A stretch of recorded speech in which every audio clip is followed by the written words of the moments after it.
Welcome to deluxe insight. तो आज हमारा होने वाला है लेक्चर 4 हिंदू लॉ पे। आज के लेक्चर का टॉपिक है concept of marriage under Hindu law. तो मैरिज किसे कहते हैं? हिंदू लॉ में मैरिज जो है उसको एक सीक्रेट इंस्टीट्यूशन माना जाता है जो कि रिलीजन के साथ, मोरालिटी के साथ और सोसाइटी के साथ कनेक्टेड है। ये सिर्फ एक पर्सनल रिलेशनशिप नहीं होती है बल्कि ये लीगली और स्पिरिचुअली रेगुलेटेड यूनियन भी होता है। अगर हम ट्रेडिशनल की बात करें, हिंदू मैरिज जो है वो सिर्फ रिलीजियस ड्यूटीज और फैमिली लीनेज को कंटिन्यू करने के लिए जरूरी थी। इसको कंसिडर किया जाता है कि ये हिंदू में हर एक हिंदू के लिए संस्कारा करने की जरूरत है, उसको एक वाइफ होनी चाहिए। जो इंस्टीट्यूशन है मैरिज का, ये ग्रेजुअली डेवलप हुआ है ह्यूमन एवोल्यूशन के साथ साथ और सोशल कॉन्शियसनेस के साथ साथ।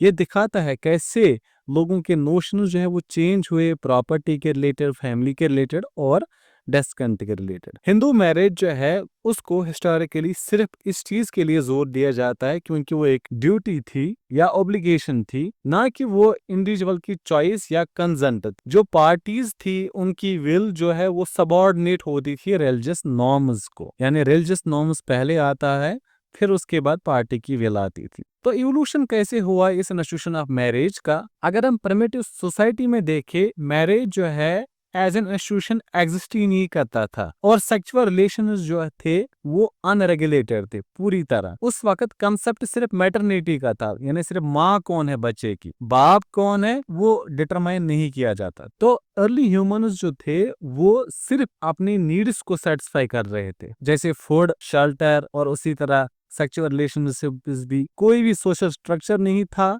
जो उस वक्त फैमिली रिलेशनशिप्स को रेगुलेट कर सकता है। लेकिन जब ह्यूमन की एडवांसमेंट हुई, उस वक्त कैटल की डिस्कवरी हो गई, फायर की डिस्कवरी हो गई। अब जो नोमैडिक लाइफ थी अभी तक, जो एक जगह से दूसरे जगह जाते थे, वो अब सेटल्ड होने लगी, एक जगह रुकने लगे। तो जब वो एक जगह रुके, इसकी वजह से सब कुछ चेंज हो गया। इसकी वजह से कंसेप्ट ऑफ प्रॉपर्टी और ओनरशिप आ गया। ये जो आइडिया था कि हमें अब प्रॉपर्टी होनी चाहिए, पोजीशन होना चाहिए और बाप के बाद बेटे को मिलनी चाहिए, इसी की वजह से ये जरूरी हो गया कि हमारे जो भी सेक्सुअल रिलेशंस है उनको हमें रेगुलेट करना चाहिए। इसकी वजह से जो फाउंडेशन है वो बन गई मैरिज की। तो अब मैरिज क्या होता है और कैसे रेगुलेशन होती है इन सेक्सुअल रिलेशनशिप्स की? जैसे जैसे सोसाइटी प्रोग्रेस हो गई, अनरिस्ट्रिक्टेड सेक्सुअल फ्रीडम जो अभी तक थी उसको अब कम करना पड़ा। किसके लिए? सोशल स्टेबिलिटी के लिए। सेक्सुअल रिलेशनशिप्स को रेगुलेट करना पड़ा, वो जरूरी बन गए अगर हम अच्छी ऑर्डरली फैमिली लाइफ चाहते थे। और जो डिजायर थी उस वक्त मैन की,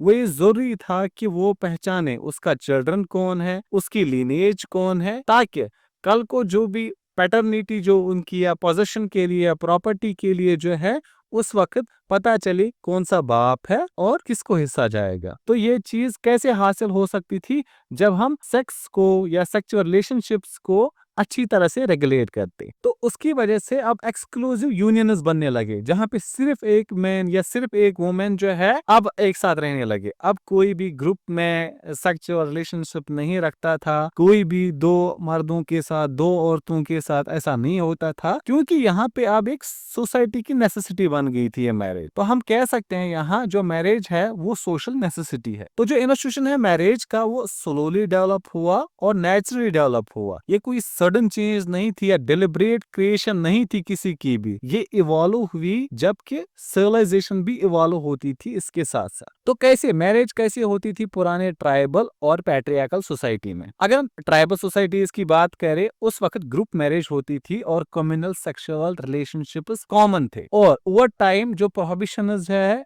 वो फिर इंट्रोड्यूस हो गए, क्योंकि अब क्या हुआ था, अब कहा गया था कि क्लोज ब्लड जो भी है, जो हमें रिलेटेड है, उनके साथ हमें सेक्सुअल रिलेशनशिप्स नहीं करने। वो प्रोहिबिशन बढ़ गया था। और ग्रेजुअली जो एक्सक्लूजन हो गया कि अब हम ज्यादातर क्लोज रिलेटिव्स नहीं बल्कि थोड़े थोड़े क्लोज रिलेटिव्स जो ज्यादा नजदीक है उसको थोड़ा सा नैरो कर लिया। मतलब कुछ क्लोज रिलेटिव्स के साथ हमें परमिशन मिल गई रिलेशनशिप्स रखने के लिए। तो इसकी वजह से क्या बन गया? एक स्टेबल और एक शादी या एक यूनियन का कल्चर बन गया। और क्योंकि यहाँ पे पैट्रियार्कल सोसाइटी थी, तो जो भी इनहेरिटेंस होती थी या जो भी प्रॉपर्टी वगैरह जो है वो कैसे ट्रेस किया जाता है, या जो भी डिसेंडेंट्स होते थे उनको कैसे ट्रेस किया जाता था, वो मेल लाइन के थ्रू ट्रेस होते थे। तो ये जरूरी बन गया मैरिज हो जाए ताकि हम इंश्योर करें कि लेजिटिमेट मेल ऑफ स्प्रिंग्स कौन है। लेकिन जो एक्सक्लूसिवनेस ऑफ मैरिज है कि तुम सिर्फ इस मर्द या इस औरत के साथ रहोगे, वो ज्यादातर सिर्फ वुमेन पे रही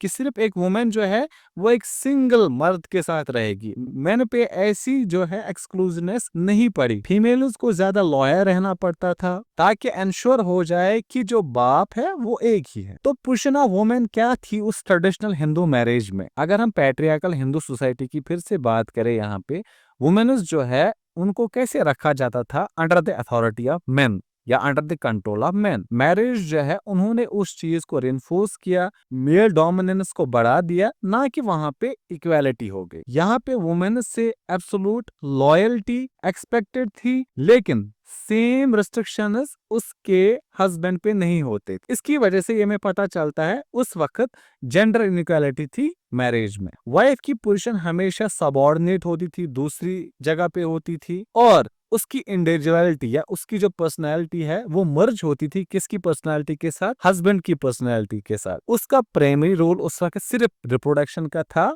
और घर के काम काज का था। तो यहाँ पे हम कह सकते हैं मैरिज जो है वो उस वक्त फंक्शन करता था सिर्फ सोशल कंट्रोल ओवर वुमेन, ना कि यहाँ पे कोई पार्टनरशिप या इक्वल्स का दर्जा दिया जाता। तो हिंदू मैरिज का नेचर क्या है? क्या ये सैक्रमेंटल है या कॉन्ट्रैक्ट है? ये तो हमें आगे भी पढ़ना है, लेकिन यहाँ पे कहा जाता है कि सैक्रमेंटल नेचर है इसका हिंदू मैरिज। हिंदू मैरिज जो है इसको हम सैक्रमेंटल कहते हैं, मतलब यहाँ पे ये सेक्रेड है, ना कि ये सिविल कॉन्ट्रैक्ट है दो पार्टीज के बीच में। इसको कंसिडर किया जाता है ये होली है और रिलीजियस यूनियन है दो लोगों के बीच में। मैरिज जो है उसको बिलीव किया जाता है कि उसकी वजह से हस्बैंड और वाइफ जो है वो यूनाइट होते हैं, सिर्फ इस लाइफ के लिए नहीं बल्कि आगे जितनी भी जिंदगियां या जितनी भी लाइफ आने वाली है, या हम कह सकते हैं जन्म, जितने भी जन्म आगे हैं उन सब के लिए ये जो है यूनाइट करता है हस्बैंड और वाइफ। और इस मैरिज में सीक्रेट राइट्स और सेरेमनीज होती है जो कि बहुत ज्यादा एसेंशियल होती है इस मैरिज को वैलिडेट करने के लिए। सिर्फ एक एग्रीमेंट बिटवीन पार्टीज जो है वो इनसफिशिएंट है यहाँ पे हिंदू मैरिज में, और मैरिज को यहाँ पे एज रिलीजियस ड्यूटी देखा जाता है। तो इस वक्त इसको परफॉर्म करना बहुत जरूरी है, धर्म माना जाता है या स्पिरिचुअल ऑब्लिगेशन है मैरिज। तो रिलीजियस बेसिस क्या है हिंदू मैरिज? रिलीजियस में मैरिज को क्या कहा जाता? अगर हम हिंदू स्क्रिप्चर्स की बात करें, उसने वाइफ को अर्धांगिनी माना है, यानी कि वो हाफ ऑफ द हस्बैंड है, और एक मेन जो है उसको कंसिडर किया जाता है कि वो इनकम्प्लीट है विदाउट मैरिज। यहाँ पे दोनों की रिलीजियस में दोनों की loyalty between husband and wife जो है उसको हाईएस्ट फॉर्म ऑफ धर्म माना जाता है। और रिलीजियस टेक्स्ट जो है वो किस चीज पे जोर देते हैं कि इनकी पर्सनालिटी जो है वो यूनाइट हो जाए, यूनिटी हो जाए, यानी मर्द की पर्सनालिटी वाइफ की पर्सनालिटी के साथ यूनाइट हो जाए, या वाइफ की पर्सनालिटी जो है हस्बैंड के पर्सनालिटी के साथ मर्ज हो जाए। तो मैरिज की वजह से यहाँ पे क्या हुआ, ये दोनों लोग जो है वो अपनी रिलीजियस सैक्रिफाइस या स्पिरिचुअल ड्यूटीज जो है उसको परफॉर्म कर पाए, क्योंकि विदाउट अ वाइफ एक रिलीजियस जो सेरेमनीज है या राइट्स जो है वो परफॉर्म नहीं किए जा सकते हैं। तो इसलिए हम ये कह सकते हैं यहाँ पे कि मैरिज जो है ये दोनों चीजों के लिए बहुत जरूरी है, चाहे सोशल लाइफ हो या रिलीजियस लाइफ हो हिंदू सोसाइटी में। उसके बाद आता है कि इसकी परमानेंस कितनी है या क्या इसको डिसॉल्व किया जा सकता है। देखो, क्लासिकल हिंदू लॉ में मैरिज जो है इसको परमानेंट माना जाता है और इसको डिसॉल्व नहीं किया जा सकता है, और यहाँ पे डिवोर्स जो है उसको रिकॉग्नाइज नहीं किया जाता है एज जनरल रूल। और विडो के साथ रीमैरिज करना ये ट्रेडिशनली प्रोहिबिटेड था, और विडो जो है उसको एक्सपेक्ट किया जाता है कि वो हमेशा चेस्ट रहे विदाउट जो भी उसका पुराना हस्बैंड था उसके अलावा किसी के साथ भी उसका सेक्सुअल इंटरकोर्स ना हो, मतलब वो पाक रहे उसके बाद। और मैरिज को कंसिडर किया जाता था एक टाई, एक यूनिटी जिसको एक बार बनाया गया, या एक रिश्ता जिसको एक बार बनाया गया उसके बाद इसको तोड़ा नहीं जा सकता है। सेपरेशन जो है उसको मॉरली और सोशली डिस्करेज किया जाता था। तो ये कंसेप्ट यहाँ पे जोर देता है कि जो मैरिज थी ये सेक्रीफाइस थी, ये पर्सनल हैप्पीनेस के ऊपर सिर्फ एक ड्यूटी थी। तो यहाँ पे लिमिटेड एग्जम्पशंस थे एंशिएंट टेक्स्ट में। तो कौन कौन सा एक्सेप्शन था एंशिएंट टेक्स्ट्स में? ऑल दो मैरिज जो है उसको डिसॉल्व नहीं किया जा सकता है, लेकिन एंशिएंट टेक्स्ट जो है उन्होंने कुछ एक्सेप्शन जो है एक्सट्रीम सर्कमस्टेंसेस में प्रोवाइड किए हैं, जो कि बहुत ही रेयर और नैरो है। कुछ सेजेस जो है वो परमिट करते हैं कि हम अपने हस्बैंड को, सॉरी जो वाइफ है वो अपने हस्बैंड को छोड़ सकती है अगर वो डिसअपियर हुआ, या अगर उसको कोई ऐसी डिजीज लगी जो इनक्योरेबल है, या उसकी वर्जिनिटी जो है वो खो गई। ये जो एक्सेप्शंस है उनको इस चीज पे अप्लाई किया जाता था जब सिर्फ उसकी सगाई हुई होती थी, ठीक है, सिर्फ उसकी या हम कह सकते हैं एंगेजमेंट, सॉरी, जब उसकी एंगेजमेंट हुई होती थी,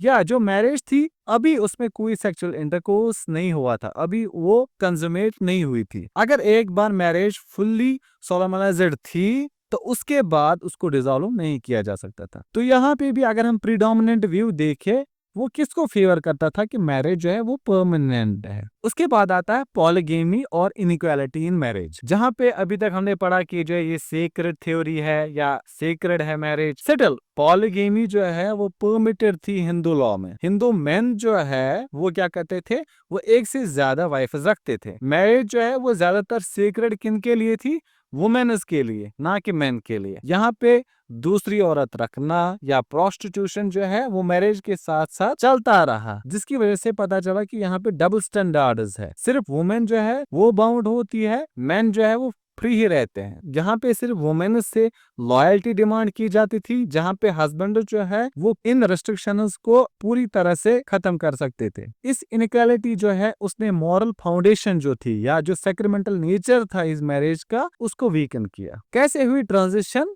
मॉडर्न हिंदू मैरिज में? तो जब सोशल रिफॉर्म मूवमेंट्स हुए, एजुकेशन आई, कॉन्स्टिट्यूशन आइडियाज आए, उनकी वजह से इस ट्रेडिशनल स्ट्रक्चर ऑफ मैरिज को चैलेंज कर दिया गया। इक्वालिटी यहाँ पे डिमांड की गई, पर्सनल की लिबर्टी जो है उसको यहाँ पे डिमांड किया गया, जिसकी वजह से सैक्रमेंटल नेचर जो है फिर से या इन डिसॉल्व नहीं की जा सकती है, उस चीज को वीकन कर दिया गया, वो कम होने लगा। मैरिज को अब एज ए सोशल इंस्टीट्यूशन देखा जाता था, ना कि वो एक रिलीजियस बॉन्ड रहा। इस चीज की वजह से या इन चेंजेस की वजह से लीगल रिफॉर्म्स आ गए या ग्राउंड्स बन गए लीगल रिफॉर्म्स के लिए। तो फिर आ गया हिंदू मैरिज एक्ट, जैसे हमें पता ही है।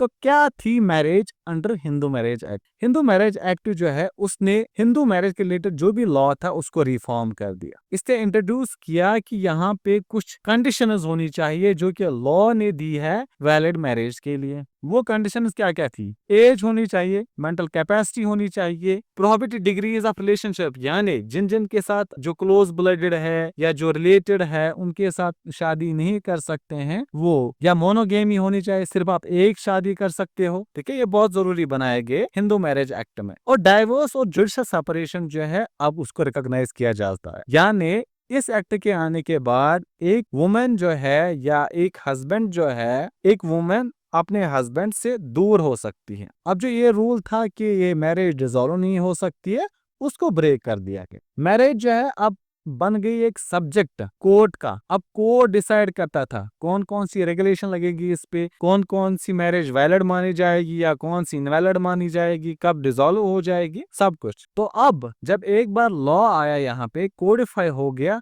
तो अब ये मैरिज क्या रहा? क्या ये फिर से सीक्रेट ही रही या कॉन्ट्रैक्ट बन गया? तो कोडिफिकेशन के बाद जो है हिंदू मैरिज ना ही पूरी तरह से सीक्रेट रही, ना ही पूरी तरह से कॉन्ट्रैक्ट रहा। अब इसमें दोनों के एलिमेंट्स रहे। जैसे कंसेंट यहाँ पे बहुत जरूरी थी, ठीक है, ये कॉन्ट्रैक्ट का फीचर है, कंसेंट होना चाहिए। तो क्योंकि कंसेंट के बिना एक मैरिज जो है उसको वाइड मैरिज करा दिया जाता था। लेकिन साथ साथ यहाँ पे जो सीक्रेट सेरेमनीज है, जैसे 7 फेरे, सगाई, वरमाला, जो भी है, उनको भी इम्पोर्टेंट करार दिया गया, जो इसकी कंटिन्यूटी किसके साथ दिखाता है? ट्रेडिशन के साथ दिखा जाता है। और सेम टाइम पे कुछ रेमेडीज भी रखी गई अगर कहीं कहीं पे इन कॉन्ट्रैक्ट्स को या इन कॉन्ट्रैक्चुअल एस्पेक्ट्स को ब्रेक किया गया। उसके बाद आते हैं प्रेजेंट लीगल पोजीशन क्या है हिंदू मैरिज की। तो हिंदू मैरिज जो है ये एक ड्यूअल कैरेक्टर है, जैसे हमने अभी देखा। यहाँ पे रिलीजियस और सेक्युलर लॉ को एक साथ लाया जाता है, जहाँ पे सेरेमनीज को रखा गया ताकि इक्वालिटी और जस्टिस रहे, और यहाँ पे साथ साथ इंडिविजुअल के राइट और पर्सनल लिबर्टी उसको भी रिकॉग्नाइज कर दिया गया। कोर्ट्स जो है उसमें बहुत अच्छा एक्टिव रोल प्ले करते हैं ताकि मैरिटल राइट्स और ऑब्लिगेशन उसको फुलफिल किया जा सके। तो कंक्लूजन क्या है इस लेक्चर का? जो कंसेप्ट है मैरिज अंडर हिंदू लॉ का, उसको इवॉल्व किया गया थ्रू सेवरल स्टेजेस, जिसकी वजह से सोशल, रिलीजियस और लीगल डेवलपमेंट दिखती है। एंशिएंट हिंदू मैरिज जहाँ पे सिर्फ ड्यूटी, परमानेंट मैरिज और स्पिरिचुअलिटी को ज्यादा जोर दिया जाता था, लेकिन मॉडर्न लॉ में अब राइट्स और रिफॉर्म्स को भी जोर दिया जाता था। हिंदू मैरिज जो है वो रिप्रेजेंट करती है आज बैलेंस बिटवीन ट्रेडिशनल और मॉडर्न लॉ, और इसी इवोल्यूशन को समझना बहुत जरूरी है हिंदू फैमिली लॉ के लिए। तो आज के हमारे इस लेक्चर में इतना ही है। अगर आपको कोई भी डाउट है हिंदू मैरिज के रिलेटेड तो आप कमेंट करिए, हम उसका जवाब जरूर देंगे। और साथ साथ में लाइक कीजिए, शेयर कीजिए, सब्सक्राइब कीजिए, कमेंट कीजिए। Thank you.